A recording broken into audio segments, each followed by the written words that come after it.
আমাদের কুরবানি কার জন্য হবে?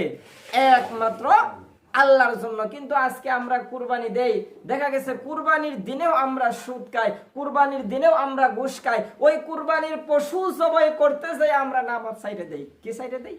নামাজ সাইডে দেই, হয় না? তো মুহতারাম হাজিরিন, সারা জীবনের কুরবানি একত্রিত করেন আর এক ওয়াক্ত নামাজের কাফারা একত্রিত করেন, সমান হইব? আল্লাহ রাব্বুল আলামিন হযরত জিবরাইল আলাইহিস সালামকে হুকুম করলেন, যাও জিবরাইল, একটা দুম্বা নিয়ে যাও।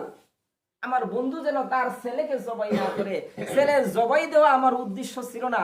আমার উদ্দেশ্য শুধু শুধু এটাই যাচাই করা যে আমার বন্ধুর অন্তরে আমি আল্লাহর মুহাব্বত বেশি নাকি তার ওই বৃদ্ধ বয়সে আমি যে সন্তান দান করছি তার এই সন্তানের মুহাব্বতটা বেশি।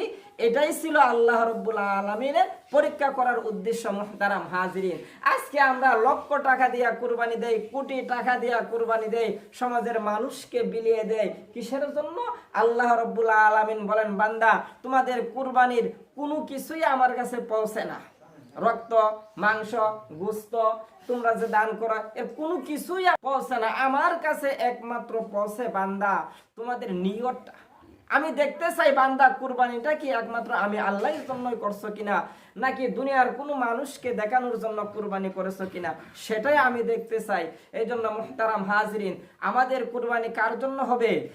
একমাত্র আল্লাহর জন্য। কিন্তু আজকে আমরা কুরবানি দেই, দেখা গেছে কুরবানির দিনেও আমরা সুদ খাই, কুরবানির দিনেও আমরা ঘুষ খাই। ওই কুরবানির পশু জবাই করতে যাই আমরা নামাজ সাইডে দেই। কি সাইডে দেই?